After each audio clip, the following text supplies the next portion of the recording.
Do you have a distribution plan for your company?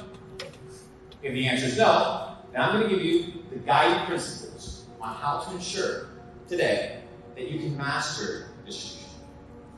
The first key, we're talking about content, because content right here is what distributes. It can be a tweet, it can be a blog, it can be a long form piece of content, it can be a short form piece of content, it can be an email. But distribution and content requires a couple ingredients. The first ingredient, Evergreen. Focus on content that outlasts trends. You know why KOLs and influencers in crypto are only optimized for one cycle? Because the content that they make is based on a trend. So when that trend exhausts, they exhaust. They become obsolete. They become irrelevant. They're not basing themselves off of the macro narrative. So when you're creating content, whether it's for your company, Coca-Cola still has to create content. American Express still has to create content. Go look how much fucking money Airbnb spends a year on marketing. You don't think they spend money on marketing? Oh, everybody uses Airbnb. You use it because they distribute it enough for you to use it. How much do you spend? You don't know. Billions of dollars. And it's the number one guy. Billions of dollars. But their content outlasts trends. So is the content that you're making for your brand, your company, your organization, your business, is it evergreen or is it short term? Because if you're running any sort of content creation, you're going to understand, unless you're doing it with your iPhone or just tweeting, that media can become extremely expensive. It's very expensive to produce high quality content. It's very expensive. But if you create evergreen content, the shelf life of the content is extended. So let's say I go to, I'll give you guys an example. Let's say I go to a crypto influencer on YouTube, and I pay him 50 grand to make a 4-minute video about my project. Well, obviously there's going to be rules and guides and stipulations.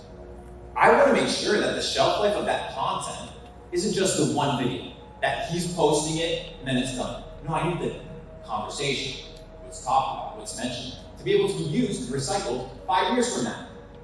I'll give you guys a very famous example. So we did it with the TON team recently. So we took the Pavel interview that he did with Tucker Carlson, which is a timeless interview. It's an evergreen interview. And I could be running clips from that for the next 3 years. And it would be relevant 3 years from now. Obviously, Pavel didn't do that with intention. It just happened to work that way. But when you're creating content, the question for you is it evergreen? Or does it have a short lifespan? If it has a short lifespan, you're going to have to be making a lot more content. You don't want to be making content. You're going to be distributing content. Quantity. Break the algorithm with volume. If many of you guys are familiar with Twitter, a great example is Victor, actually. Victor's a great example, actually. You guys, what's your handle? Someone you know. Someone you know on X. So I've never seen anybody tweet like this guy, right? This guy is like on your feed all day because the quantity of distribution is ridiculous. So he naturally breaks the algorithm. The algorithm can't keep up. So he just breaks it by like sheer force. So if you have evergreen content and you break the algorithms with quantity, the next ingredient is iteration. Because what you do is you find patterns of virality. So once you find patterns of virality, what you do is you just optimize for it. I'll give you guys an example. I'll take the example of crypto, of e-commerce, and then I'm going to apply it to content. Who here has ever run an ad, a Facebook ad for an e-commerce product? Okay, a couple people. Now, when you do that, you need to find what? It's called a winning ad, or a winning creative. That's what they call it. It's the ad that for some reason, something about it causes people to talk, causes people to like, comment, makes the CPM super low. That piece of creative has probably been iterated over an extended period of time to achieve that specific result. Now my question to you is, when you're iterating content, you're iterating your business, improving your business, you need to be improving it based off of feedback. So if your content isn't going viral, whether it's for your business, whether it's for your personal brand, whether it's for your company, your SaaS, it doesn't matter, it's not hitting. It's because you haven't iterated it based off of the feedback that you've received.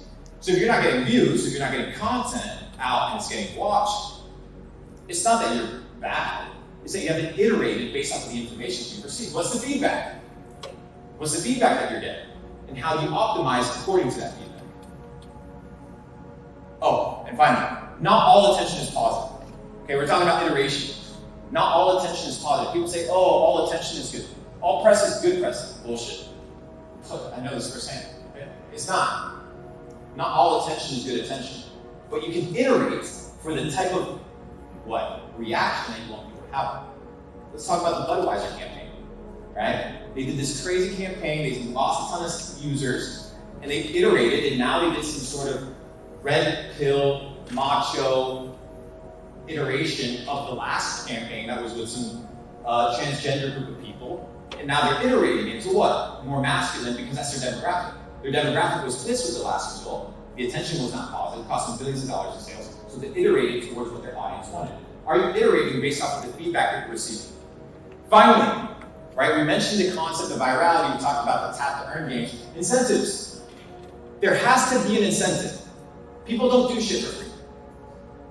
It doesn't work that way. It doesn't have to, the compensation doesn't have to be money, but people don't do things for free.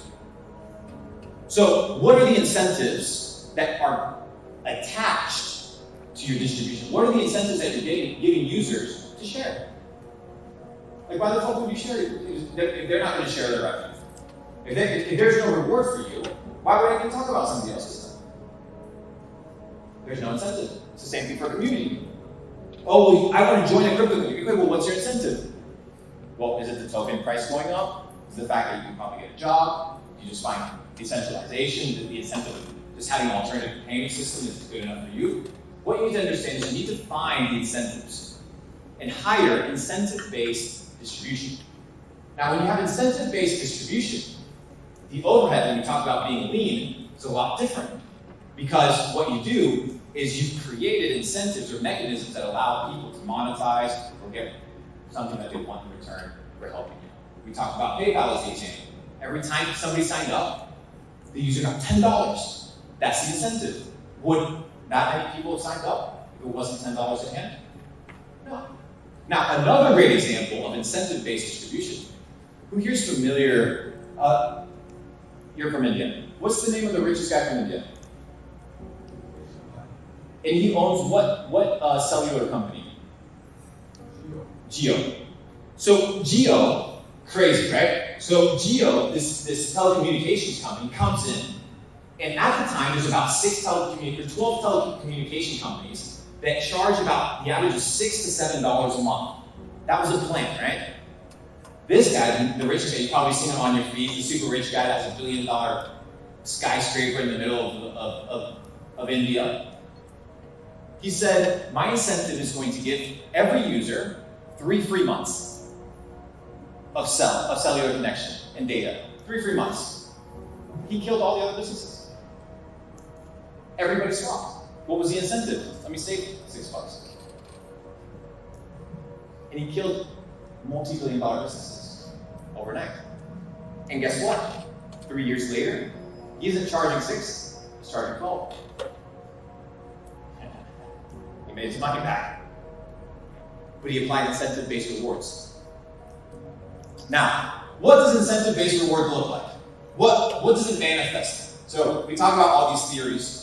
I want to kind of synthesize maybe some of my results so that you can kind of get an understanding of, if you apply these things, how there's an uptrend in momentum that you can capitalize on.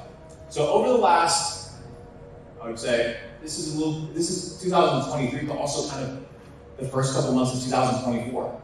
Cross-platform, and we're going to talk about this right here. This is key: intensity, volume, and duration. We're going to talk about this right here. This is my formula. I'm giving you guys my formula, by the way. 2023, I posted 153,000 videos.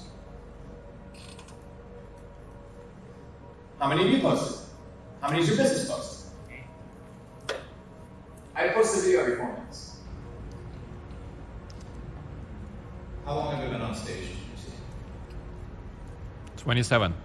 Okay, I've been here 27 minutes. Maybe like 8 videos have gone up. Sheer force. Breaking the algorithm. How much content are you putting out? What, you think one piece of content in the fucking internet is going to Change it. Oh, you had that 1 million view video? Oh, good job. No. 2.7 billion views. One of the fastest growing creators of all time. By sheer force. 191 million profile visits across all channels. 547 million unique impressions across all channels. It's about 10% of the population of the world. Total reach across all channels, 800 million. 9.2 million followers across all channels. A truly decentralized content creator. And the uptrend is what? We talked about iteration. Up, you iterate. You guys see that growth curve? It's a growth curve of iteration and improvement. Now, the formula is based off of 3 ingredients: intensity, volume, and consistency. How hard you do something, like how intensely you go into it, how much of it do you do, and for how long. The thing is, I've been making content for years. I've been iterating for years. So once you have the long-term perspective in mind, you understand that these are prerequisites, these are requirements. Are you the most intense? Are you inputting the most amount of energy? Are you showing up more than everybody else? Luca, how many GIF views do we have by the year? 30 billion. 30 billion views. Do you know how many people have actually used them? It's like 900 and something billion. 900, almost a billion people, right? So our GIFs are going viral. Intensity, volume, and duration. How long is it that you're doing something? We're talking about the evergreen content. Now, this is what your business could be, right? This is the growth curve of your business, right here. If you apply what I'm sharing